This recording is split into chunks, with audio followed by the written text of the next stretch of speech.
You make your way into the tavern, but the goblins take neck to meat as they bicker with the elves. You choose to sit with the bard and the troll. This is what they have to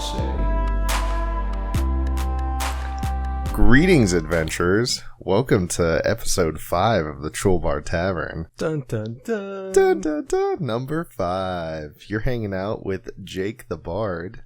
And Jesse the Troll. And, yeah, we're just gonna get right into it, because we got some news today. Heck yeah, man. We got, Let's start off with Game of the Week. Game of the Week? Yeah. Alright. We'll wait on news, because news is big. Yeah. I think we have the same Game of the Week this week. We do That's have kind of the why same. I want to get into it. Okay, I see where you're going with this. I was confused. Yeah. Definitely the game of the week. The game I have spent the most time playing is Risk. And if anybody doesn't know, Risk is just a giant turn-based war strategy board game. I don't know how old it is, but I remember playing it in high school, and man, I never played it like this before. How'd you like it compared to the original way? Oh my gosh, man, my head hurt by the end of that, and I don't know if it's just because we spent like 9 hours playing, or just because like there was so much more into it. Because we got to play with a custom board and custom rules, which was like it was intimidating at first, but like we kind of caught on. It was very fun. It was pretty interesting. Yeah. Our Little nuke town right in the middle. yeah, Kind of like spice things up. yeah. Our cousin Isaiah, he threw together this big. I shouldn't say threw together. He got together a bunch of guys, like 8 guys, I think at least. There was you, there was me, there was Isaiah, there was Noah, there was Rich, there was Cam, there was Adam. Me. Yeah. Did you count me? I did count you. I feel like there's more. I'm gonna feel really bad if I'm missing somebody. But I met all these guys. Oh, there's that one dude that showed up, but he didn't play, remember? Oh, yeah, Elijah. Yeah. Yeah, he showed up. He hung out for a bit, but he didn't really stay. That was an epic battle, man. That was so much fun. It was 9 hours. Yeah, Yeah. 9 hours straight. We didn't even like really take any bathroom breaks. It was just like, oh, go use the bathroom when it's not your turn. Yeah. But he Isaiah and his girlfriend helped him. They got a huge sheet of canvas and they just painted this map. Custom map. I'm inspired, dude. I want to build one now. Yeah. It was awesome. It was a whole dining room table. And he drew the lines, and he kind of took this weird inspiration of like a future, like everything went wrong kind of like Earth. And so There's nukes. yeah, there was a nuke land. He added in nukes, which was, that's not a rule that's not in Risk. So that was a brand new thing. He designed his own cards, like got just taped over the original Risk cards and just drew, wrote in his other ones. 10 reinforcements immediately. That, Yeah. That worked out pretty nicely the one time. Yeah, that was a big thing. I don't remember if Risk had like you can do a thing like immediately, like on someone else's turn. Mm-hmm. But this game did. Yeah, it was it kind of felt like a little bit Magic inspired too. Like everything was being played at like instant speed. Yeah. And the things like, you can put up a barracks, which again was not in Risk, but it That's fortified. such a cool rule. Yeah. Yeah. Worked out nicely. It made the game feel a little bit more like dynamic, because normally you take your turn, you wait, and then unless you're being attacked, you get to like roll dice. But You just kind of sit there and watch. And with the cards, you could actually do things on other turns. And the cards not only could benefit you, they could benefit other players. So if you like really wanted to kind of screw over somebody else, you could like give someone else a buff in the middle of a battle. Yeah, or like, just make the country at peace. Yeah, yeah. There's like definitely Magic isk. Yeah, it was great. He brought like a really fun kind of like dynamic element to Risk, which it really doesn't have. But yeah, he drew out new country, well, not new countries, they're versions of our countries. There's like the divided states, and you know, a lot of like he changed the spelling on some of them. And Papa Old Guinea. Was it Papa Old Guinea?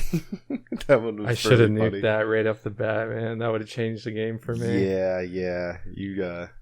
You got me, Isaiah. He used that as a foothold to get into you. I went for a very neutral spot because it seemed like everyone had like was spread out right there, but it might have messed up the other player, that one player. Yeah, I don't think you picked a neutral spot, man. You picked. I just looked at the characters on it, and like everyone kind of had a piece of it, and I was like, oh, let me just nuke this one, and then I got rushed. Yeah. Well, as soon as everybody saw the power of a nuke. Because how the nukes were is like you pick a country, and whenever you'd launch the nuke, it just erased that country off the map.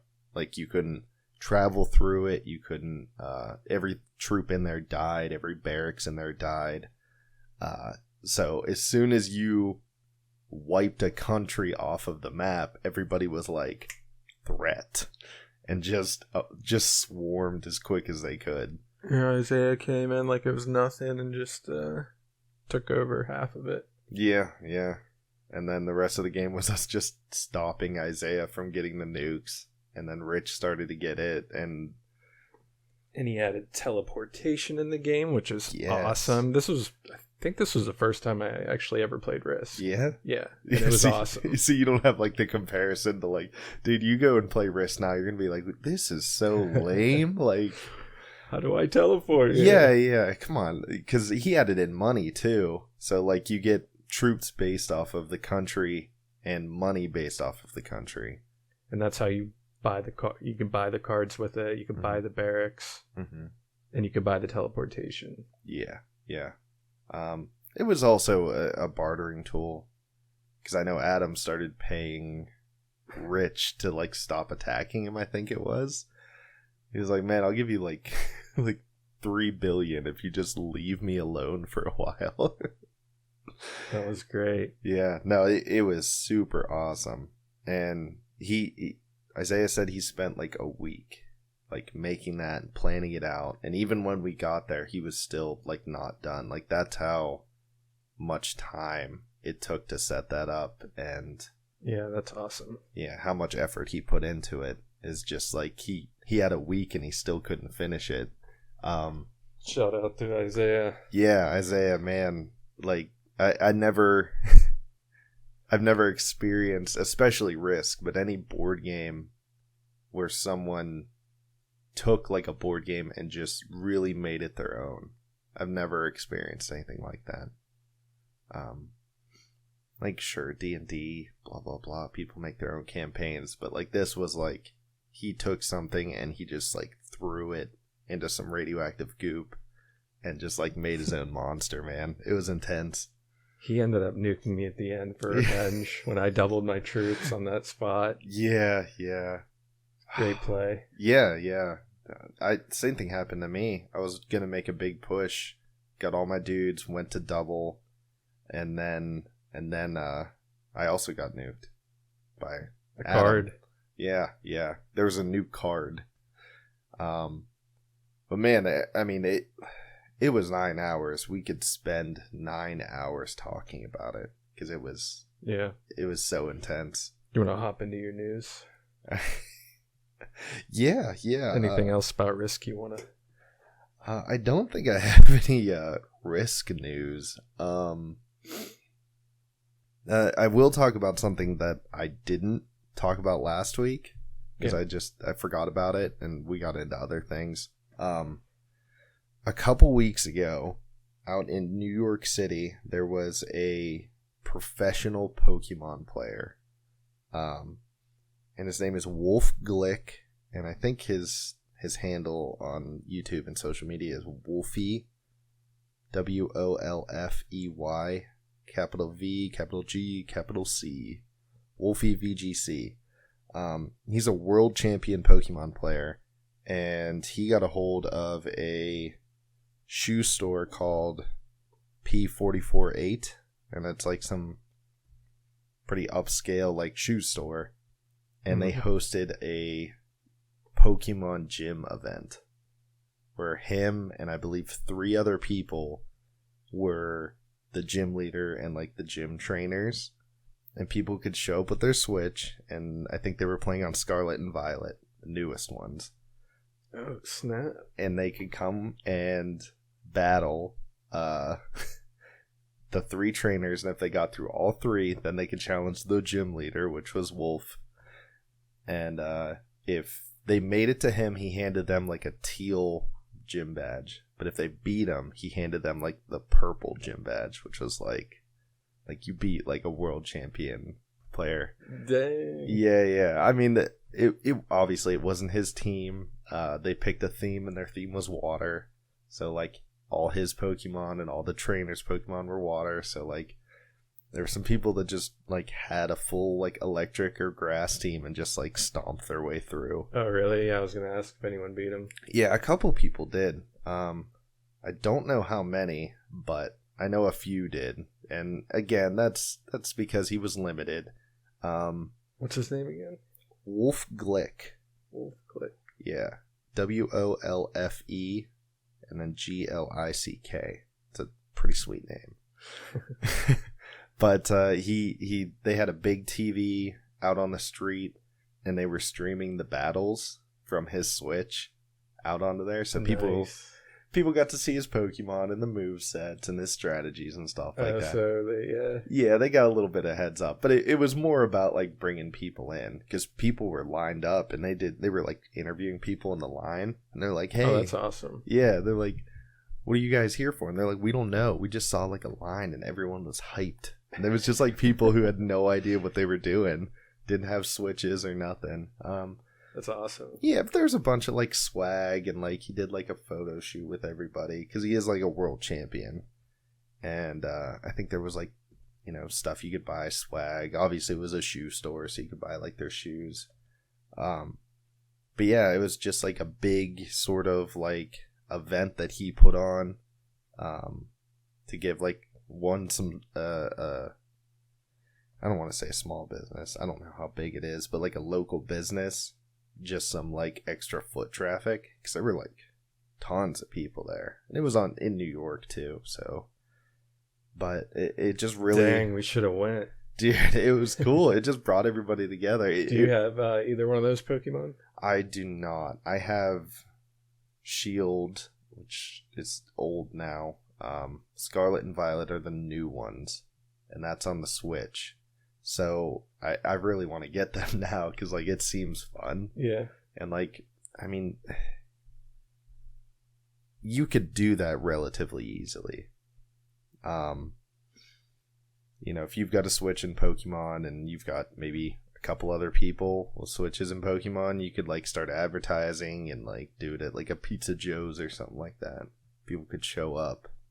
I don't know if bring them people in. Yeah, I don't know if other places have Pizza Joe's. It's kind of like a local. It's a local thing. Yeah, I think there's one in Cali. Yeah. All right, like a Pizza Hut or a Domino's or I don't know, McDonald's. Like just bring people in. I'm sure they're gonna eat food. Who wouldn't? But that brings me to the next thing, which actually is pretty related to that. If you're interested in getting into Pokemon or any other Nintendo games, do not buy the Wii U or the 3DS right now. Are there games going bye-bye off the market? They are. Yeah. Nintendo is going to shut down the eShop for both of those, the Wii U and the 3DS, in March, which means you will no longer be able to buy games for it, and you won't get updates.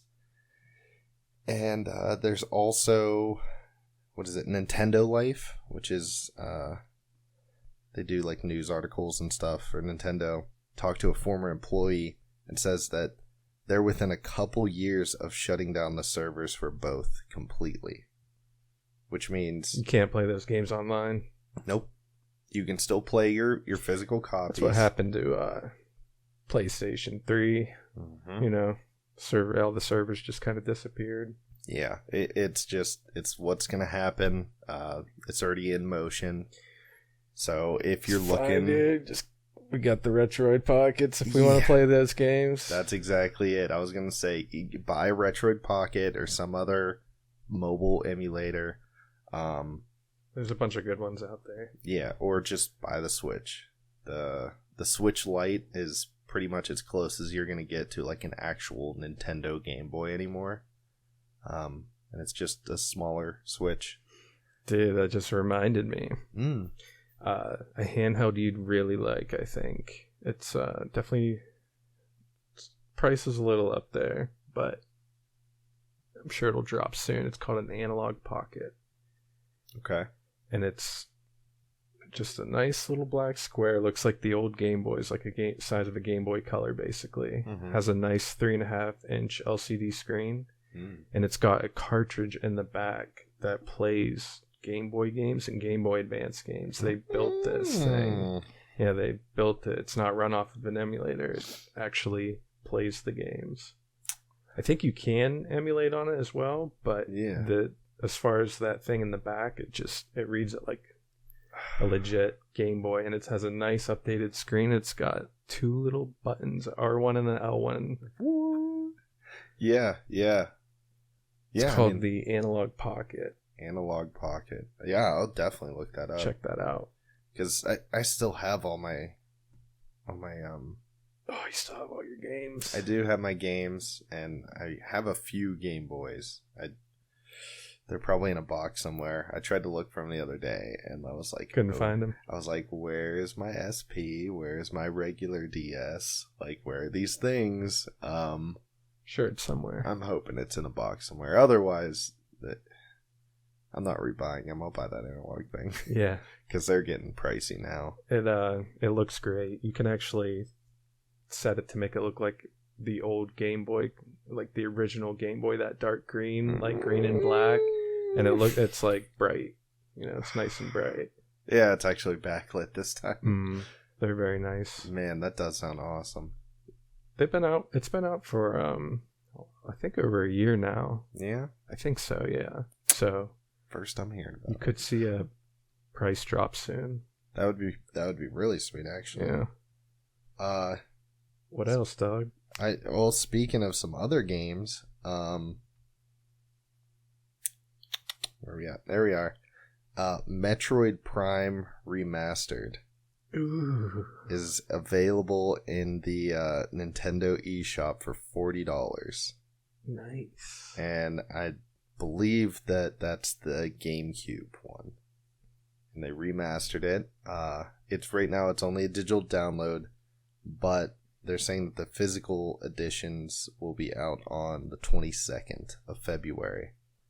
So you'll be able to buy, again, like a remastered Metroid Prime.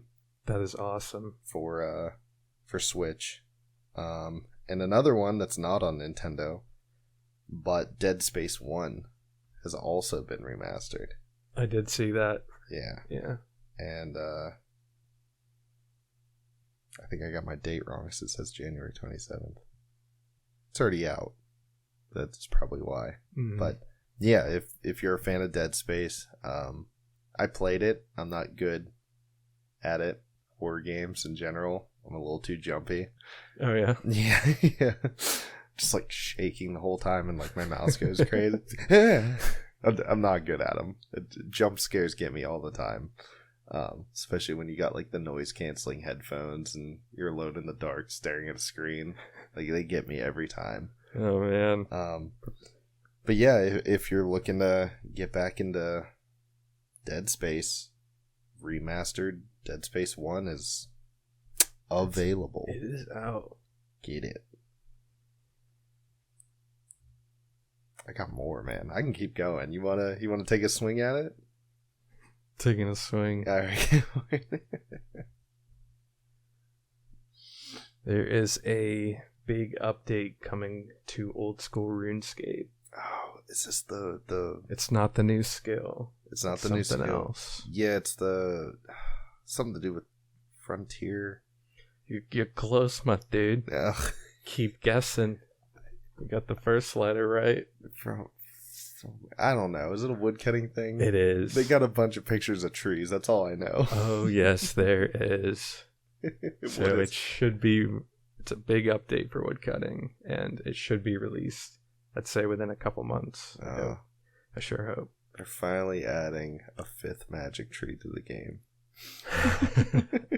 It's called Forestry, and it's going to basically what it's going to do is it's changing the way you get logs and everything, so you're not just singling out trees and getting them by yourself. It's a group tree cutting thing, and there are bonuses from it. That was the worst part of woodcutting. Yeah, because someone could come up on your tree and take you're fighting, take 5 logs, and then, and then the tree disappears, or swing their axe once, and it's just like. So that's what this update is. It's huge. It's going to be all over the game now. Good, and it's going to reduce the competition for sure. Yeah, and you get woodcutting bonuses for the more people on the tree. Oh, that's fire. Yeah, because I mean those woodcutters. What the yew and the magic tree, like they're not going anywhere. They're gonna be there regardless. Mm-hmm. But like botting or not, but like helping new people who like I just got to magic and this is like the only place to like chop magic. Yeah, you'll get an XP buff. Yeah, they'll actually get something from it. And also superior trees will spawn. Superior trees. Yes. You get more logs. Longer despawn timers, and it gives you a greater chance to spawn a special event, because now there are special events that are going to happen whenever you're grouped up chopping trees with other people. Yeah, it's pretty insane. You got to do like a quest at the very beginning, and you get this forestry kit. It's probably just like a little axe, and it like holds stuff for you. Yeah, and a little sack or something, like the rune essence bags or something. Yeah, and you can combine it with a basket, and this basket already holds 28 extra logs. What? That's a whole inventory, isn't it? Yeah. Dang. And you can combine this kit with that, and it becomes like 1, I guess, or something. Huh. And it becomes a wearable as well, so it's probably going to go in your offhand or on your back. Yeah. This is a big update. Yeah, old school RuneScape. I don't know, man. I kind of thought it was like honestly just there, just the same. Yeah, just kind of stagnant, I guess. Not dead. Plenty of people are playing it. It's crazy how much they've been updating it. Yeah, I haven't been keeping up with it. I just actually downloaded it. I downloaded like a ton of free games today. I just went through the Steam's list. We're about to make some Iron Men. I'll make Iron Man, yeah. Absolutely. I already had a dude on my phone, RuneScape Mobile. See if you can get on him, because I got one. I think he's like level 50. If I can remember the password. It's called him Acorn Satchel. Acorn Satchel. Yeah, because they wouldn't let me put Nutsack down for it. But you're going to be able to put your lumberjack outfit, which gives you a boost. I think that gives you some woodcutting boost. You're going to be able to put that in this bag as well, this thing that you make. And it works as if it's equipped to you. Oh, so it's just a catch-all for like all your woodcutting stuff. Yeah, and now there's going to be leaves that fall from all the different trees, and you can start a fire with the logs you're cutting, throw 15 leaves in, and what happens? It gives you another global buff, like anybody cutting the same tree as you. called the Cozy Campfire. Cozy Campfire. Dude, I am pumped. Yeah, dude. Not gonna lie. Plus with the leaves, that makes not botting more worth it. Because like I'm sure the leaves drop randomly in random spots. You gotta like go to pick them up or whatever. I mean, yeah, that's a big problem with RuneScape is just like all of the bots. I really don't see any. Not anymore. I think they've been on it. Yeah. Have they been like cracking down on Yeah, it? I don't know what the non-member world look like. Oh, There's it's always shady stuff. Yeah, I'm sure it's still trash. RuneScape's a shady game. Yeah. But what else, man? Like, there's special events that happen like while you're chopping the trees. You kind of remember how like the evil end, how he would spawn and attack you. It's like that, except they don't attack you. Oh, and the one's like a leprechaun. He will bank your stuff. Oh, that's cool. Yeah. Yeah. I forget what the other ones do, but there's like, they went all out. They're like, how can we make this a more social skill and like, just better in general? That'd be great if they did that with like, I mean, as many skills as they could. Probably all the gathering skills, like the fishing. Kind of what they're doing. They're making like basically big mini games that give you great XP. Yeah. You like active with other players too, because I'm sure you could like oh, everybody's got like 5 leaves. Like, hey, let's trade them, and then we can like make a little campfire together. Yeah, that's what they're really trying to do. Make it like make a it pretty more social. antisocial It skill. is. Yeah, especially woodcutting. But yeah, I would say a lot of those, like the mining and the fishing. They have them, man. You got to check it out. Are they now? Yeah. Oh man, I've just been too out of it. Yeah. Okay. They have like a pretty decent mining and smithing one. I have not tried it because that is already my least favorite skill. Yeah. So I didn't try those, but they have like a rune crafting one. Okay. Basically a mini game, and the rewards are great and the XP is good. And they have like a fire making / crafting big mini game thing that people do called Winter Todd. Yeah. Man, this sounds like a whole new game. It really is. From the last time I played it, at least. Oh, it definitely is. Sometimes I do want to go back and play the old school way, but they're doing a good job. Yeah, I think they're keeping the spirit of old school RuneScape and just. You can also make teas with the leaves, dude. Ooh. Different teas. You could like create your own, combine different amounts and different kinds, and just make creative teas that give you buffs. Does that play into the cooking skill? Do you know? Yeah, this plays into a couple different skills.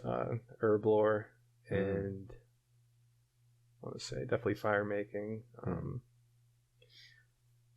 But yeah, the whole time you're like earning this. They're gonna have like a currency as well for it to buy stuff, and then you can like upgrade it and sell it, and it's insane. Yeah, that sounds awesome. Yeah, they really went all out. There's like a whole bunch of info on it. Yeah, I have to check that out. I saw the announcement, but like that's as far as forestry. Yeah. Should be within the next couple months. Ooh. 2-handed axes also. 2-handed axes? Yeah, that you can unlock. Didn't the Barrow's gear? Well, for wood cutting, I mean. Oh. Yeah. So you're not just using the little hatchets anymore. Yeah. 2-handed hatchet. Like a lumberjack. Yeah. Okay. Get more XP, but I think it I don't know. I think you get like a little bit, might get logs at a slower rate, but supposedly gives you like more XP. Yeah. If you do it with that. There's like there's a bunch of stuff you can unlock. I think they put farming as well with it. Oh, yeah. I mean, all that stuff is kind of like interconnected. You can make an argument about any of that. I got a couple games that I don't know how long they've been free, but they are free. I just got them today. Elder Scrolls 1 and 2. Oh, yeah? Are 100% free.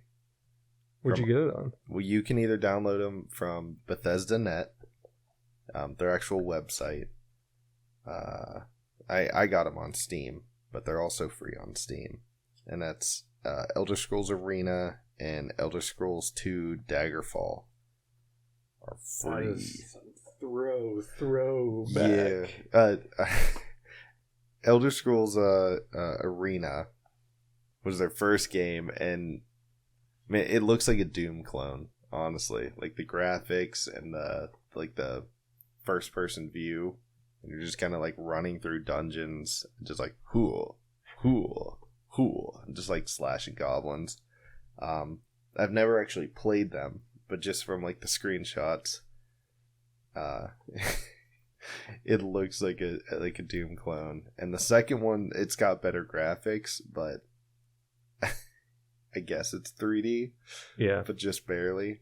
Yeah, I know what they look like. Yeah, so if anybody wants to either replay them or play them for the first time, because that's what I'm going to be doing, is playing for the first time. Again, Bethesda.com.net, whatever their thing is. The Bethesda website, or I got mine on Steam. Maybe you can get them on consoles. I'm not sure. I haven't checked. But yeah, just some good old school retro gaming right there for absolutely free 99. Just it's Go good play time. it. It's a good time for retro gaming, man.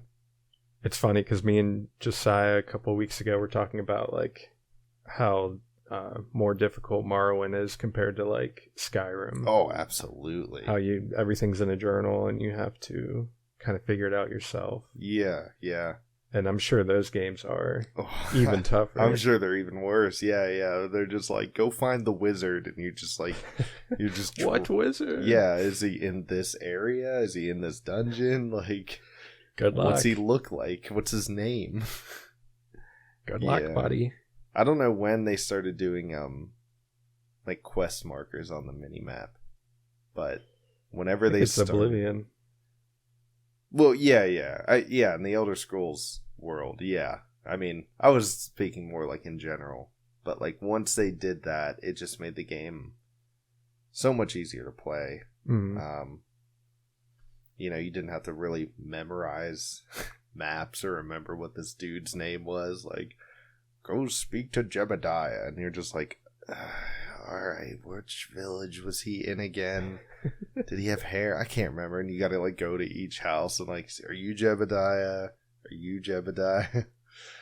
The old Zeldas were like that too. They were just like, go to the mountains and get this piece of the Triforce, and you're like, all right, I have a big world map, but I guess I'll just like keep stumbling around till I find the mountains, and then hit whatever dungeon was in there. The Gorons, I think they were the mountain dudes. But yeah, man, it's crazy. These old games, they just kind of expected so much. All this stuff wasn't like mainstream now, where you have quest markers and mini maps and a fairy who just like floats around and reminds you how to press buttons and play. Like it was just every 5 seconds. Yeah, it was just like, hey, you're in this world. They give you like a little bit of backstory, and then they're just like, go. Commander Keen, even, man, they don't hold your hand. The old games. They like get to the end of the level, and you're like, all right, I guess I'll do that. Yeah, I mean, that's what we grew up on, I guess. Yeah. It's hard going back to those, though. I've been spoiled off the new games and new graphics and all these different things. And going back, I'm just like, this game is impossible. How do people even play this? Like, I have all the Fallouts. Every single Fallout. There was a big sale. I bought them all. But, like, I tried playing the first one, man. It's so abysmal, man. It makes me sad trying to play it. Because I'm just like, this is so hard. Why does everything kill me so quickly? I don't want to die anymore. Yeah. It's like frustrating. And it's just like, man, I'm just going to go play Fallout 4 again. Whatever. What else have you been playing this week, man? Anything besides Risk? Yeah, I beat Spyro 1. and I started on Spyro 2, and I'm about halfway through that. Because... Oh, you're taking them all out. Yeah. Ping, ping. Dude, as soon as I hit Spyro 2 and, like, everything started, like, coming back to me, I was just like, yeah, I know this level. And it's just like, doop. I know how to beat that, dude. I know, that's crazy, man. That happened to me on Jetpack. Remember that? Yeah. Yeah, just finding, like, an old secret level. Yeah. And I haven't played the game since I was a little kid. Yeah. It was hard at first because I didn't recognize any of the areas or any of the enemies. Because the graphics are, like, so much far beyond. Like, it's not just like 3 triangles as an enemy anymore. It's like they're like really fleshed out and really cool. And I'm like, I think I remember these. And as I'm playing, I'm remembering like the old graphics. And I'm like, oh, that's what that dude was supposed to be. Got it. Like it was wild.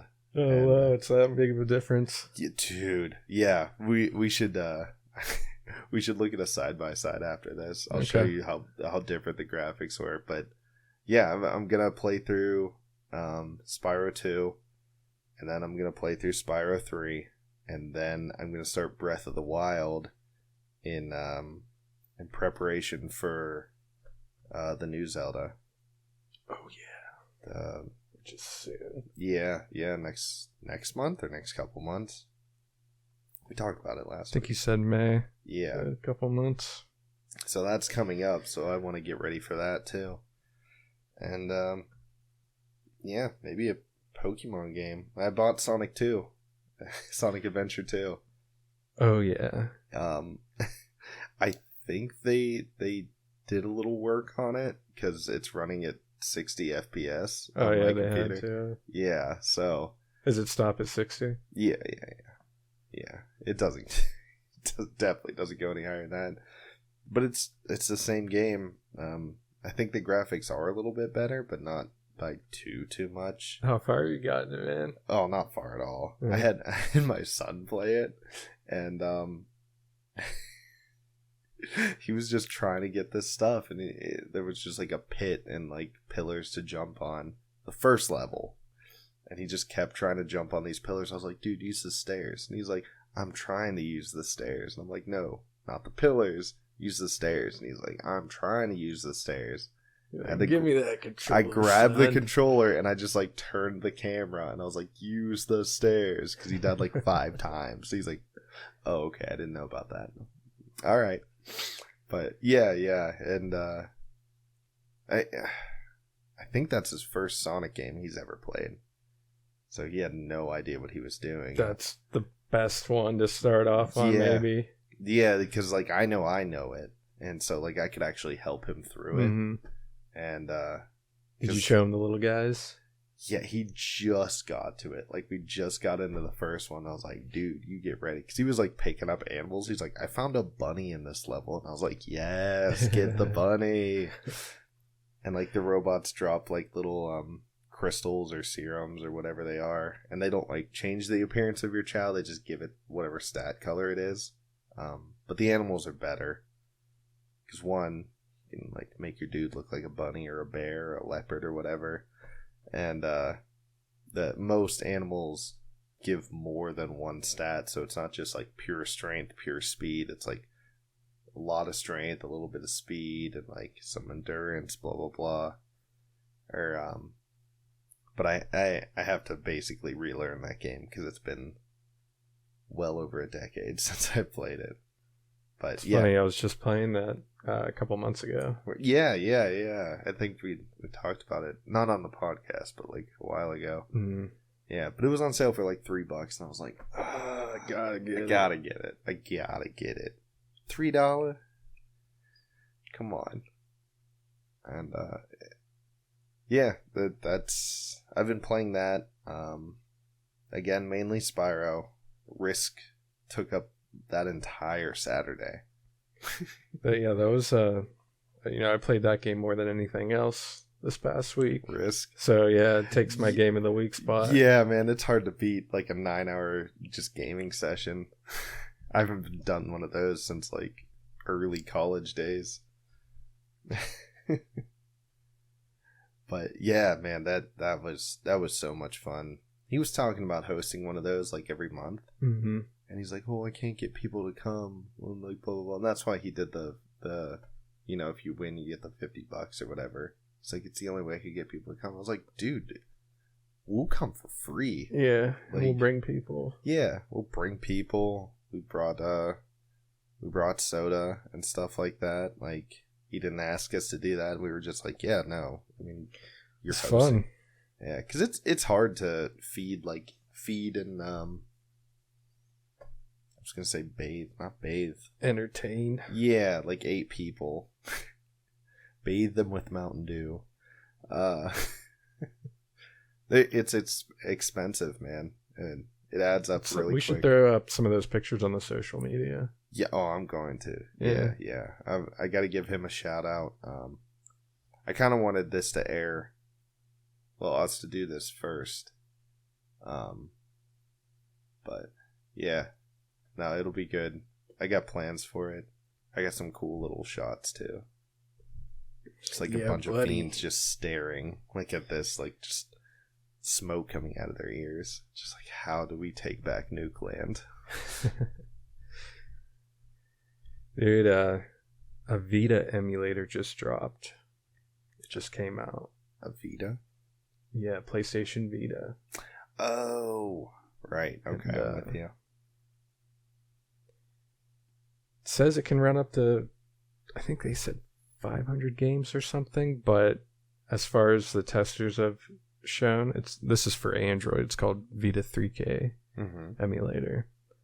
It's only running around, I think, 40 games, like perfect at the moment. But for an emulator just coming out to be able to do that, it's pretty good. Yeah, because they just get better and better. Yeah. 40 games is still a lot of games. Yeah. So that, it's basically a PSP, but better. Yeah. Pretty sure they already shut down their store, or they are going to soon. All these people are doing that. Yeah, I assume that thing was dead. Yeah. Like, when I got it, it was already old. Everything's going to emulation. Yeah, everything's all the old games are either you're only going to be able to get them if you still have the physical copy and the original system, or if you get them on an emulator, or if they choose to like remaster or re-release it on a newer system.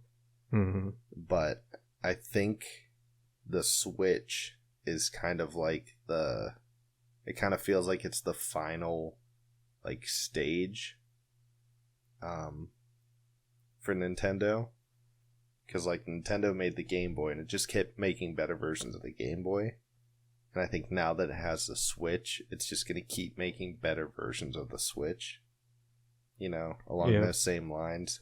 Because I mean, Nintendo had systems and they were really popular, but like Game Boys were just a whole nother level of like gaming. And I think the Switch is just kind of gonna be their thing now that they've got like a portable console and they've got like an eShop and all that stuff. Yeah, what can they do next, man? Just make bigger, better Switches. Really. Yeah. I mean, that's all they did with the Game Boy, is they just kept making better Game Boys. And then it eventually evolved into the Switch. And now they're not even making consoles. Like, the Switch is a console. So now it's a portable console. Yeah. They've kind of hit, like, the epitome. And that's been out for a while. Mm-hmm.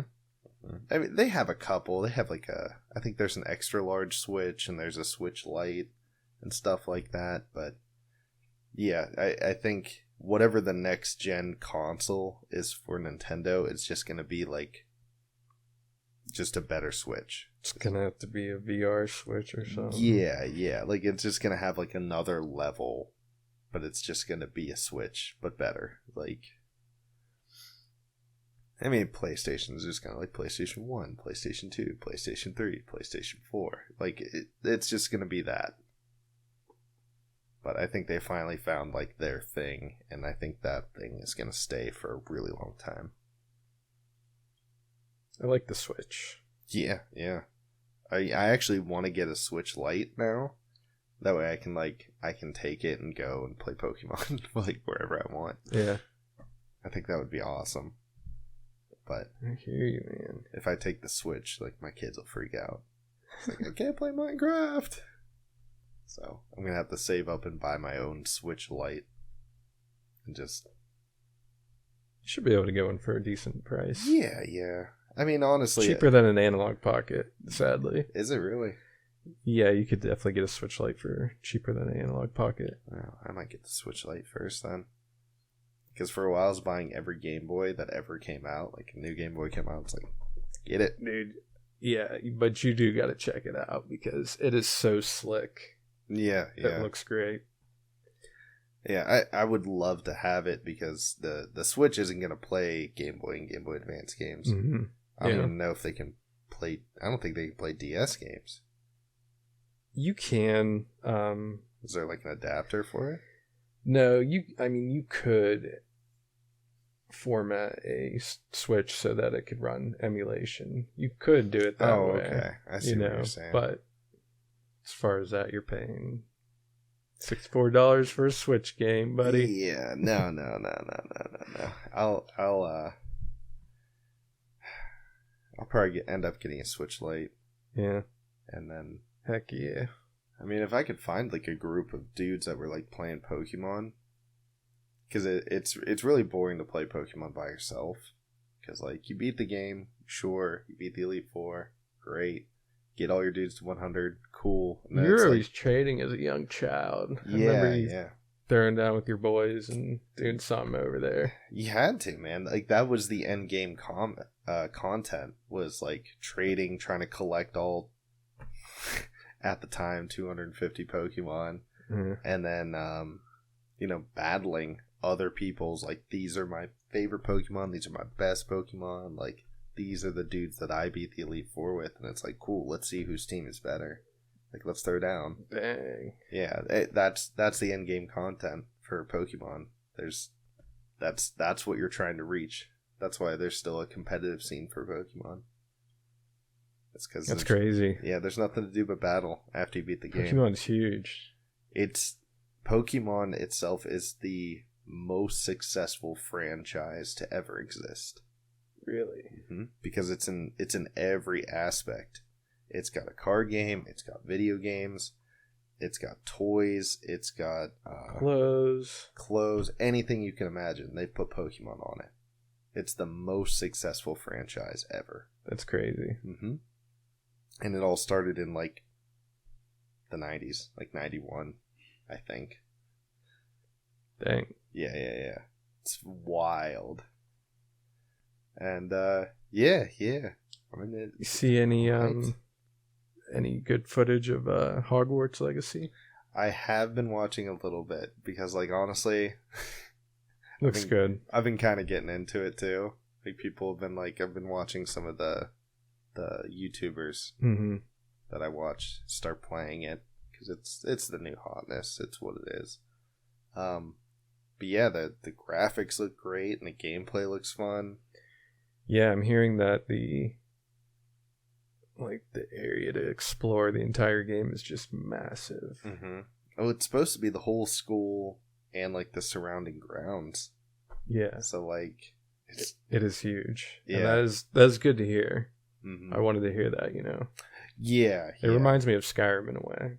Yeah, I mean, again, if they can do a map that big, Skyrim's big. It's a big map. If they can do a map that big, they can do Hogwarts. Mm-hmm. It would be,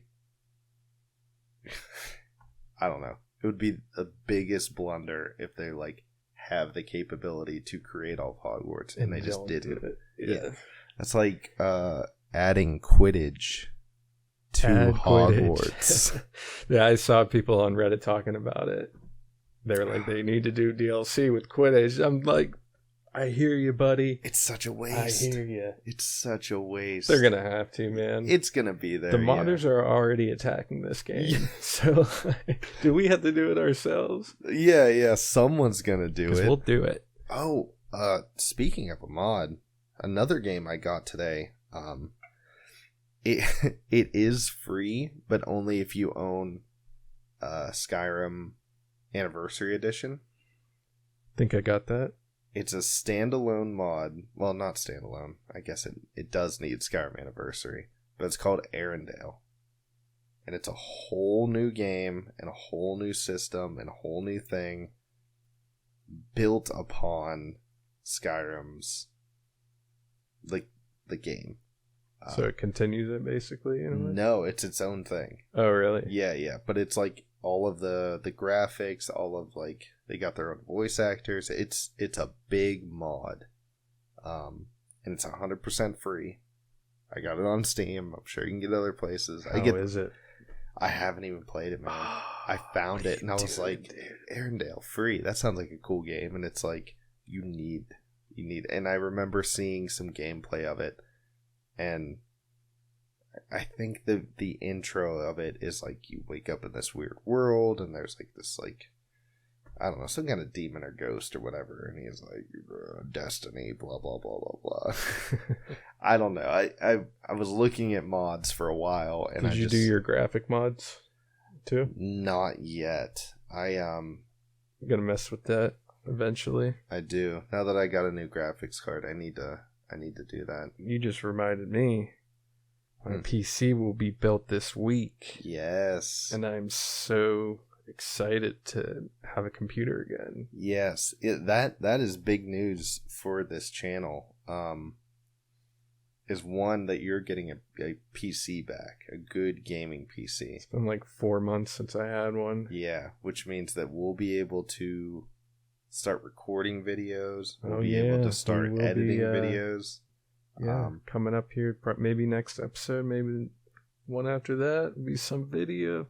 Yeah, I'm where I'm stuck is I'm building a desk because I have this little tiny desk that I can barely get a keyboard, a monitor, and my computer on. And I'm working on building a bigger desk. And it's getting to the point where I might just buy a folding table. And just for that second monitor. Like a 7-foot folding table. Yeah. And just set everything up on it. But I'm using an old door as my desk. Oh, really? Yeah. So when it's done, it'll be like a 7-foot desk. That's nice. 3 foot deep. So it'll be real snazzy. And I'm going to use that as like a workstation for the podcast. Dual monitors, be able to record gameplay, have like a good section where I can like set my cards and like build decks and stuff like that. Instead of doing it on the kitchen table and like slapping little chocolate covered hands away from it. What's this card doing? It's like, get over there. Quit doing it. But yeah, once we get those set up, we will both be able to record video and gameplay videos as well as podcast video. Yes. Well, yeah, podcast video. But yeah, that's what we're working towards. We're still going to be putting out a podcast a week, but hopefully once we have all this set up, we can maybe start like a whole nother, almost like a new segment kind of thing. Like we could do like playthroughs or, play some games, do record some reviews or whatever, or just start recording us playing Magic again. Oh yeah, because we were doing we will be able to. We are going to be retrieving all our old footage. Yes, yeah, because we had a weird thing where we had a bunch of footage, and then we just kept running into problems, and we were like, you know what? Let's just start small with just an audio based podcast, and then we'll build back up and get back to doing video again. Yeah, and we're coming back full speed, and hopefully eventually we can get into some tabletops, man. Some board games, little tabletop RPGs. Yeah. Which I have some news about that too. What do you got? Kobold Press. Kobold Press, man. It's a third-party publisher, and they just released a playtest packet on their website for their new system coming out, which is Black Flag. and it's compatible with 5th edition Dungeons and Dragons. So, like, if you already have all that stuff for Dungeons and Dragons, you can, like, use it to play. If not, it runs on its own. It's the same idea. But right now, they're kind of, like, sending out information to the community. You can download it for free, and you can, like, give feedback to them. And this first round of feedback will close on the 28th, and then the second round will be out in March. But the game itself, what I've looked through is it looks pretty sweet. The whole idea is like there's this huge like magical labyrinth that connects all the realms together. Like Midgard, Hades, like a bunch of other ones from like mythology and stuff like that. But the whole thing is like you have to kind of travel through a labyrinth to get to these other worlds. Interesting. Yeah. And I'm excited to see it, but it's got like the same kind of stuff that most fantasy RPGs have. It's like humans and dwarves and armors and magic and blah blah blah. But I'm interested to see, because they didn't give a lot, a couple pages of information. But so you're trying to throw down on that and get some footage. Depending, I mean, if it's out by the time we're ready to do it, I mean, that would be a great thing to start. Like, yeah, when it comes out, we start a new like sort of like actual play tabletop thing. Like that would be primo. But if not, you know, we'll play it whenever it does come out, and maybe we'll do one shots till then. Just quick little 2-3 hour little games, get some fiends together. Yeah. But yeah, man, I mean that's all my news. It's everything I'm looking forward to and everything that I thought would be cool for other people. Yeah. Because again, I don't play Dead Space, but I know it's super popular. Yeah, my boy at work today came up to me. He had some news. He was like, I just bought a couple of the new booster packs. Ooh. Pulled $100 card.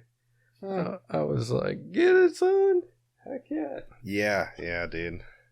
It was sweet. It was in like I think he said it was like the Phyrexian language. Yes. Yeah. So that's a thing. That's a thing. That's weird. Yeah, it looked awesome. Yeah. They've got like 3 different art styles or something like that now. And yeah, the Phyrexian language is super cool because it 100% is in there. Like there's no actual like English in there. Well, for us it's English. They did that the last time there was a Phyrexian thing, and the Amonkhet with the like ancient Egypt and stuff like that. Oh yeah, they did cards like that with like hieroglyphics. Ooh. But same idea, like you kind of have to know the card or have it on your phone to. You got the foil version with that language, and it's awesome. That's awesome. That's a great pull. Yeah, man. I don't really buy packs. He goes, why? He's like, it's so much fun. I was like, it is fun. All right. It's like gambling, right? It's like the lottery. Because like, I don't know, packs are what, $7 or something like that, maybe 8, and spending $8 for a chance to get $100 card. Mm-hmm. Yeah, I mean, I see why people do it. I just never really got that into it. No, we usually bought singles, mostly, or mainly singles. I bought a couple intro decks, and then I was just they want to play some Commander with us. That's what they play. Yeah. You're gonna have to get a Commander deck together, my friend. Dude, I'm still working on it. I picked a dude. I did pick a dude. But yeah, I gotta start getting building. That's another reason I want to build this desk, so I have like a space to actually do this build on. Yeah, I hear you. So it feels so like cramped, and I've got to pack up all my cards. That way, you know, not really the boys, but Jack, my youngest, doesn't get into it. The other boys, if I like don't touch that, they listen. But he's 2, so like, what are you gonna do, man? He's just gonna reach up there and start, bending and flicking and throwing and ripping. Old Jackie boy. Yeah, he's a little turd. I love him. So 2 weeks ago, talked about chess a little bit. Yes. And my rating at the time was a little over 900. Okay. Remember me saying that? Yeah. I decided to actually start focusing on my rating. And just actually trying to get it higher, because I really wasn't trying that hard. Like, I had a lot of games where I just blunder a piece and leave, and or I would just close out a game if I had something else to do. Yeah. Started to actually focus on it. Okay. And I am currently approaching 1200. What? And you get about 7 to 8 points per win. Man. So these You've been past 2 weeks I've been grinding, yeah. That's awesome. Yeah. Just going hard on the grind. I just ordered my first chess book. That's great. That's great too, man. Yeah, just to like hear what other people have to say and yeah, kind of take away some time of playing and trying to just learn a different way. No, absolutely. The more you can like cuz each person, not just like you, but like each person, they have like a limited view. Like they can really only see like what they've experienced and what they understand. And books and other forms of just information are just a really good way to just kind of like broaden your view a little bit. Give you a different perspective on it. Exactly. And you need that if you want to grow. Like if you want to get better, that's what you need to do. If you're happy where you are, you can be stagnant. There's nothing bad about that, but if you want to get better, you have to play with like more challenging people. You have to try new things. You have to that's why we were talking about finding some underground chess clubs up in Newcastle. I'm telling you, man, I'm sure it's somewhere in there. Speaking of rumor mill time. Rumor mill time. Rumor mill. Yeah, the goblins have been whispering, and supposedly What are these gobbies saying?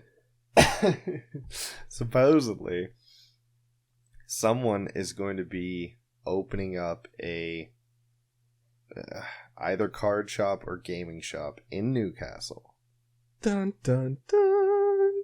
They've got their money, they've got everything in order. All they're looking for is a location in Newcastle, like the perfect building, the perfect spot. Yeah, it really has to be, because the last couple flopped. Yeah, weren't great spots. You know.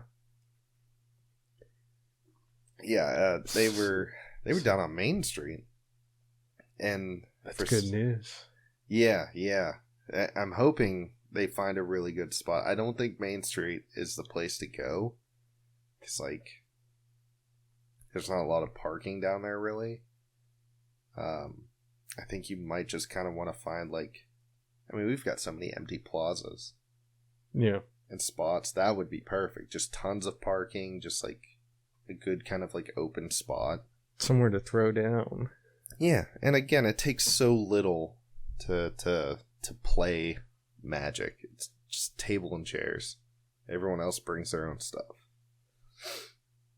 You just have to have the room to set up tables and enough room to like actually run your shop, your business. Yeah. So it definitely seems like a tough business. Yeah. It's hard when everything is you can like order everything online.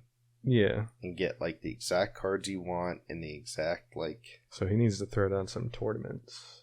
That's exactly it. That's going to be the big draw, is how many people from the community he can get to come there. Is this a quest? It's a future quest to bring people there. Yeah, man. I mean, if we have a card shop in town, it's more likely that I'm going to be able to go to card shops, because driving out, a half hour and then doing stuff and then a half hour back, with my schedule, which isn't great, it's hard to do. But if it's like that goes from half an hour to less than 10 minutes. Yeah, 5-10 minutes. It's more doable, you know. And if something happens, I'm still in town. I'm not like in another city and have to drive back. That would be great. Mm-hmm. Whispers from the goblins, huh? Yeah, little gobby whispers. Just just rumor mill stuff. I mean, and again, I heard that from other dudes in the community that are playing, and they talk to other dudes, and they know a guy who knows a guy who knows a guy who knows the guy. So you gotta get into the community, man. So important. Now the world knows. Now the world knows. Yeah, everyone's expecting a card shop that hopefully will come. What else is good, man? Who's your troll of the week? Oh, who's my troll of the week? Is it Jack?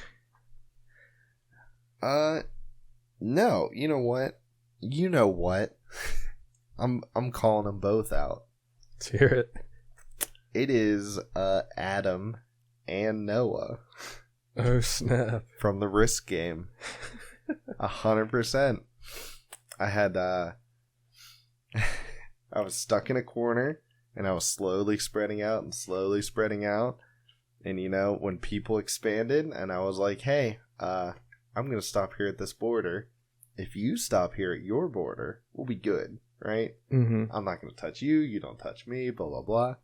Did that with both those guys. I was just like, hey, listen, you attack me first, I'm going to attack you back. But I'm not going to attack you. I'm happy with what I'm doing.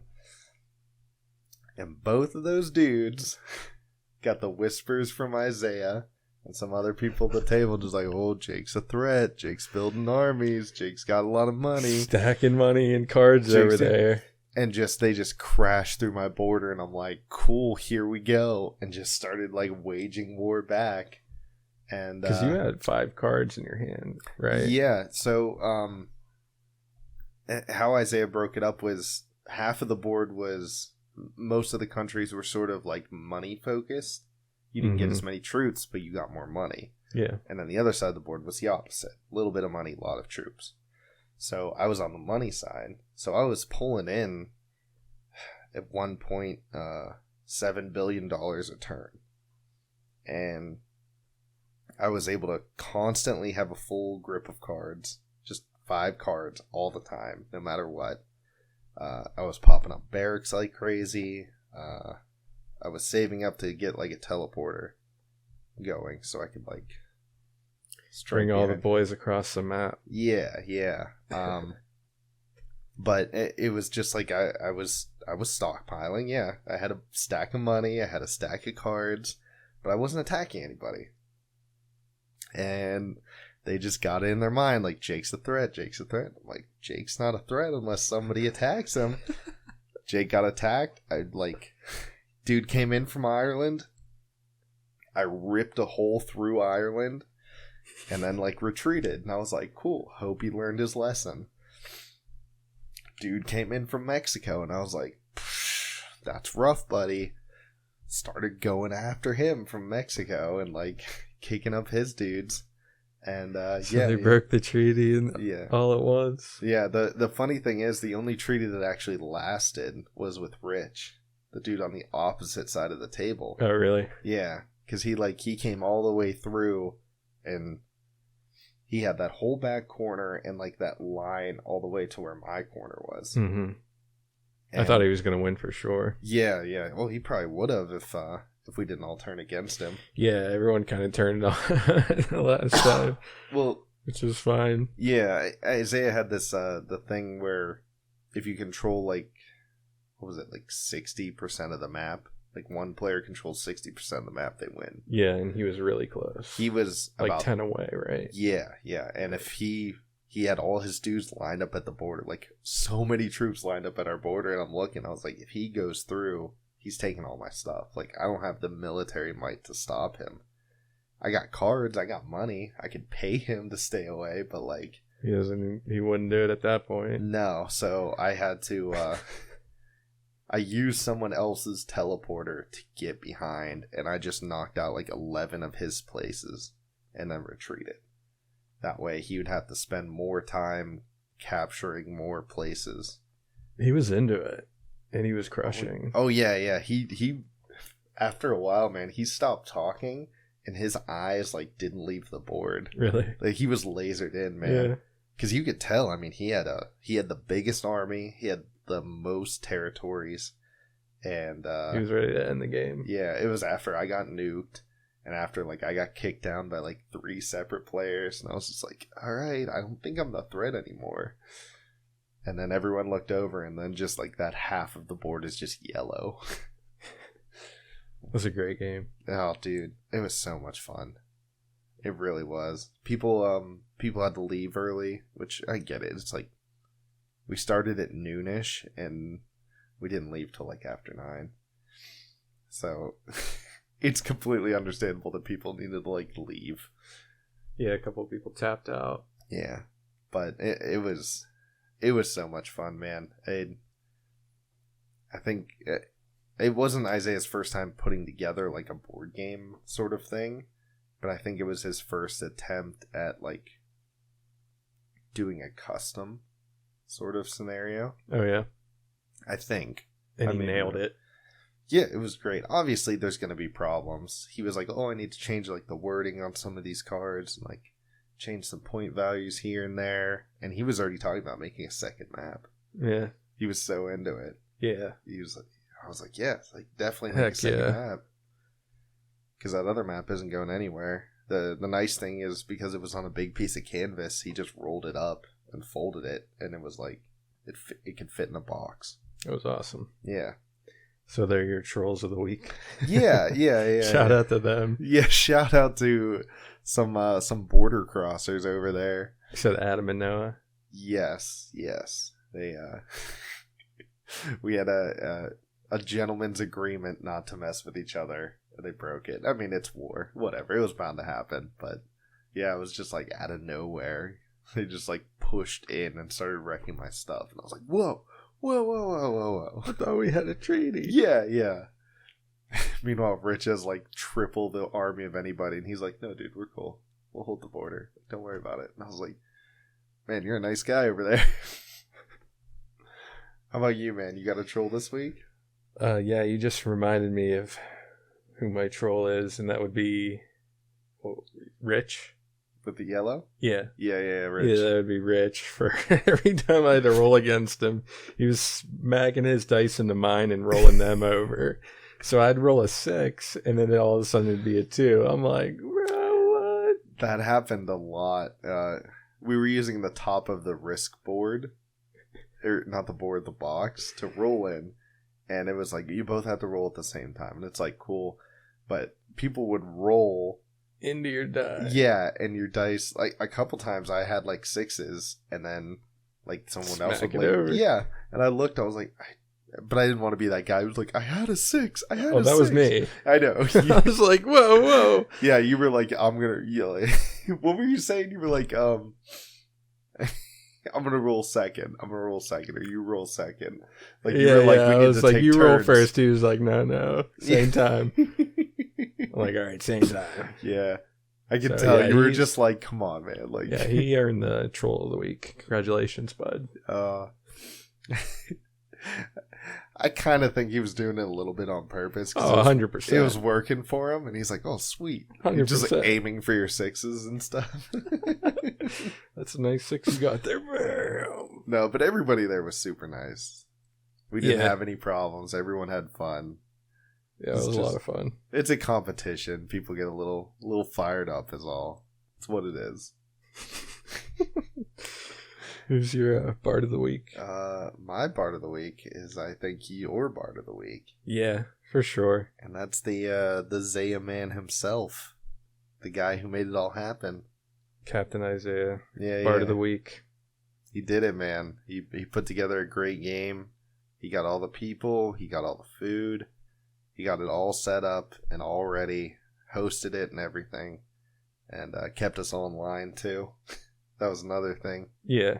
He was on top of it because he was He had to do two or three timers per person each turn. So Yeah. He wanted us to keep on point that way, and nobody was taking like a 20-minute turn because he knew it was going to be a long game. So he was not only setting timers, he was helping people count troops during battles. He was swapping the troops and everything. Yeah.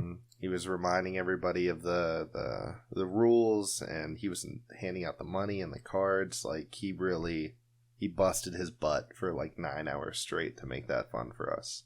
Yeah, he definitely earned that spot. So yeah, he deserves it. Just 100%. Good job, man. You killed it. Anything else you'd like to share with these great people? You know what?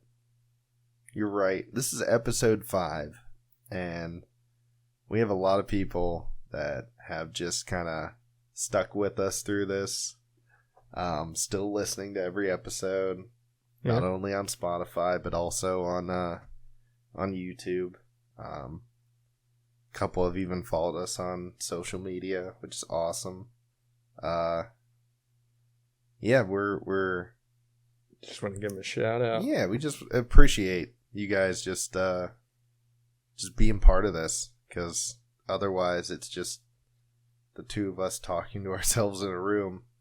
But hopefully what we're doing here is helping you. If nothing else, it's keeping you entertained or up to date or something. Soon you will be able to catch us at the new card shop. Oh, let's hope so. Otherwise, we gotta keep hopping from like Fight Club to Fight Club. But yeah. You wanna do the outro on this one? Sure. Thank you everyone for listening. Just check us out on social media. Trollbard Tavern. Yep. Pretty much anything. Anything and everything.